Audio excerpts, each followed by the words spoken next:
나의 사랑, 너의 사랑, 김영하 작가님이 돌아왔습니다. 살인자의 기억법 이후로 7년 만에 장편 소설이죠. 오늘은 김영하 작가님의 신작 장편 소설 작별 인사를 여러분께 소개해 드릴게요. 끝까지 함께 해주세요. 지금부터 시작합니다. 공백의 책단장. 좋아하는 작가의 신간을 딱 받아서 처음 딱 펴볼 때 그 행복함, 기쁨, 여러분도 잘 알고 계시죠? 책순위 책돌이들에게는 이게 진짜 어마어마한 즐거움이거든요. 그 기쁨의 순간을 제가 얼마 전에 또 겪지 않았겠습니까? 바로 김영하 작가님의 신작 덕분입니다. 이전작인 오죽도 사람은 단편 소설집이었고요. 여행의 이유는 여행 에세이였죠. 오늘 제가 소개해드릴 이 책은 드디어 장편 소설입니다. 책을 먼저 소개해드려야겠죠? 짜잔! 작별 인사입니다.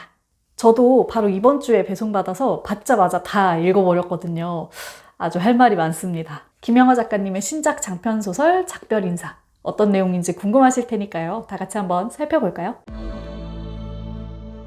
자, 일단 이 소설의 내용을 이야기하기 전에 이 제목과 표지 그림을 한번 잘 살펴보시겠어요? 제가 보여드릴게요. 어떤 내용일 것 같으세요?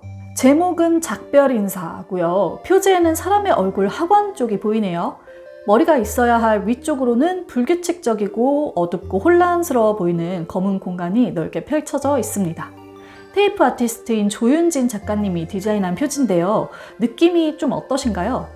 뭔가 파편적이고 속도감 있고 좀 혼란한 느낌이 있지 않나요? 이 제목과 표지가 처음 공개됐을 때 이 사진을 한참 동안 쳐다봤어요. 도대체 이게 무슨 내용일까? 제목은 작별 인사인데 이렇게 머리 부분에 검정색으로 뭔가 혼란하고 어두운 이미지가 있어서 혹시 뭐 살인자의 기억법처럼 뭔가 기억의 상실에 대한 내용인가? 과거의 상실 같은 내용이 담겨져 있지 않을까 하고 추측을 혼자 해봤거든요. 이런 저의 추측이 어느 정도는 맞았어요. 그런데 이 내용이 정말 제가 상상하지 못한 주제와 방식이어서 정말 놀라기도 했고 흥미롭기도 하고 너무 재밌기도 했습니다. 자, 작별 인사 도대체 무슨 내용일까요? 자, 이 소설은 굉장히 여러 개의 장으로 나뉘어져 있는데요. 프롤로그에 해당하는 제일 첫 번째 장에서 나레이션 같아 보이는 목소리가 이렇게 이야기합니다. 자작나무 숲에 누워 나의 두 눈은 검은 허공을 응시하고 있다. 한 번의 짧은 삶, 두 개의 육신이 있었다. 지금 그 두 번째 육신이 죽음을 앞두고 있다. 어쩌면 의식까지도 함께 소멸할 것이다. 머릿속으로 내가 겪은 모든 일이 폭죽이 터지듯 떠오르기 시작한다. 한때 회상은 나의 일상이었다. 순수한 의식으로 존재하던 시절 나는 나와 관련된 기록들을 찾아다녔다. 자, 어떠세요? 되게 의미심장하지 않나요? 두 번째 육신이라고 얘기하는 점, 그리고 어쩌면 의식까지도 함께 소멸할 것이다 라는 말도 좀 이상하게 느껴지죠. 마치 죽어도 의식이 소멸하지 않는 것이 기본값인 것처럼 이야기를 하고 있어요. 그리고 이 말도 좀 이상해요. 순수한 의식으로 존재하던 시절. 저는 혼자서 이게 뭐지? 순수한 의식이라는 게 뭐지? 이렇게 생각했거든요. 아무튼 딱 한 장뿐인 이 프롤로그를 보면서 정말 큰 혼란에 빠졌었어요. 이 다음 장부터는 바로 소설의 본 내용이 진행이 됩니다. 굉장히 평범한 아버지와 아들의 일상처럼 보여요. 여기서 재미있는 점 한 가지는 아들, 그러니까 즉 주인공의 이름이 철이라는 점입니다. 여러분 철이 하면은 어떤 인물이 생각나세요? 은하철도 999에 나오는 그 철이가 생각나지 않으세요? 그 은하철도 999라는 만화가 기계인간에 관련된 만화잖아요. 소설을 조금만 더 읽어 내려가다 보면 알 수가 있습니다.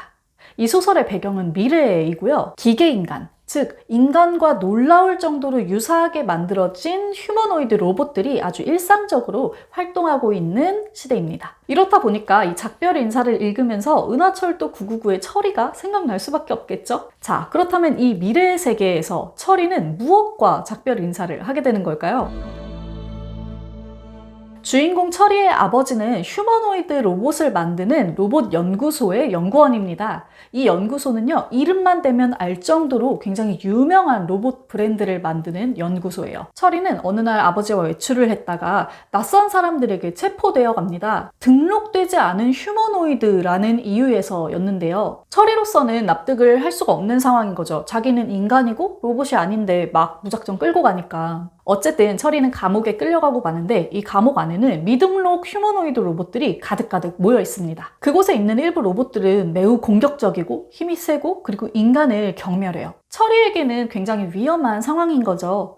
그래도 다행히 그 안에 있던 선이와 민이라는 친구들의 도움을 받아서 이 위험을 극복합니다. 이 감옥 안에서 철이는 점점 자기 자신에 대한 의심을 키워나갑니다. 태어나서 한 번도 자신이 로봇일 거라고 생각해 본 적이 없는데 자기는 인간으로서 평생을 살았고 감정도 있고 호기심도 있고 또 아빠도 있으니까요. 철이는 자기 자신이 인간이라는 것을 매번 매 순간 느끼지만 주변의 모든 상황이 철이를 로봇이라고 이야기하고 있습니다. 즉 엄청난 신기술로 만들어진 정말로 정교한 정말로 인간 같은 휴머노이드 로봇이라는 거죠. 이 감옥 생활이 시작되면서부터 철이는 자신의 정체성에 큰 혼란을 겪기 시작합니다. 나를 나로 있게 해줬던 주변의 모든 것들이 사라지기 때문인데요. 가족, 감정, 일상, 내 존재에 대한 확신과 믿음, 주변 사회 구성원들의 인정 등등. 자, 이렇게 혼란한 상황에서 철이는 감옥을 어떻게 빠져나갈 수 있을까요? 어떻게 하면 아빠를 찾아내고 일상을 되돌려 놓을 수 있을까요? 네, 제가 초반에 이 소설이 미래를 배경으로 하고 있다고 말씀드렸죠? 이 소설 후반에 들어가면요, 더 먼 미래를 향해서 나아갑니다. 이 책을 읽는 초반에는 이 긴박하고 흡입력 있는 스토리를 정신없이 따라가면서 읽게 되고요. 그러다가 소설의 중후반부를 지나서부터는 뭔가 인류의 미래? 의식의 미래에 대해서 자연스럽게 생각을 해보게 됩니다. 유발 하라리 같은 학자들이 미래와 기술에 대해서 던지는 질문들을 이 책에서도 함께 만나보실 수가 있어요. 인간과 완벽하게 흡사한 감정과 호기심까지 완벽하게 동일한 로봇이 탄생한다면 어떻게 될까? 인간의 의식을 유한한 신체가 아니라 무한한 네트워크에 옮겨 담을 수 있다면 어떻게 될까? 그것을 영생이라고 볼 수 있을까? 만약에 그게 영생이라면 이 유한한 신체는 어떤 의미를 가지게 될까? 인간과 로봇 사이에는 어떤 갈등이 생기게 될까? 이런 질문들에 대한 생각을 좀 해볼 수 있는 책이에요. 철이가 스스로 가졌던 나는 누구인가? 라는 질문이 끊임없이 깊어지고 확장되고 변화하는 모습을 따라 우리도 함께 생각해 볼 수 있는 거죠.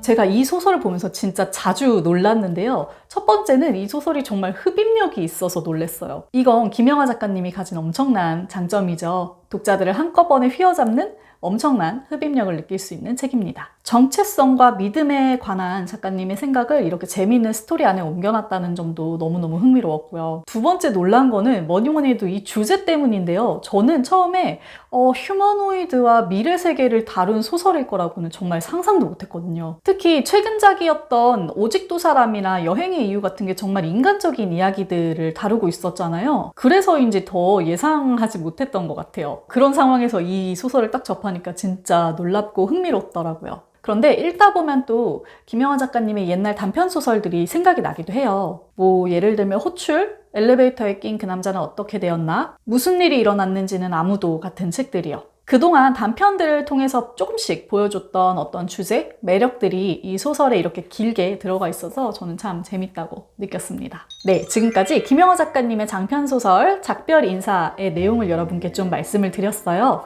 혹시 읽으실 분들 재미있게 읽으시라고 제가 중반부 이후의 내용은 말씀드리지 않았거든요. 앞부분만 이야기를 해드려도 좀 흥미진진함이 느껴지시나요? 저는 읽을 때 진짜 한 번도 안 쉬고 너무 재밌게 읽었거든요. 많은 분들이 이 소설의 뒤까지 꼭 직접 확인해 보셨으면 좋겠어요. 참, 이 작별 인사는 밀리의 서재를 통해서 단독 선공개된 작품입니다. 이 종이책 같은 경우도 밀리 종이책 구독자들만 받아볼 수 있는 책이고요. 밀리의 서재에서 이북, 오디오북 등으로 확인해 보실 수 있습니다. 이 점 꼭 기억해 주시고요. 제가 정말 좋아하는 작가님의 신작 소설을 이렇게 소개해 드릴 수 있어서 오늘 정말 신나고 너무너무 즐거웠습니다. 많은 분들께 김영하 작가님의 신작 장편소설 작별 인사를 추천해 드리면서 저는 물러갑니다. 여러분 모두 건강하시고 책 읽는 시간 되세요. 공백의 책단장이었습니다.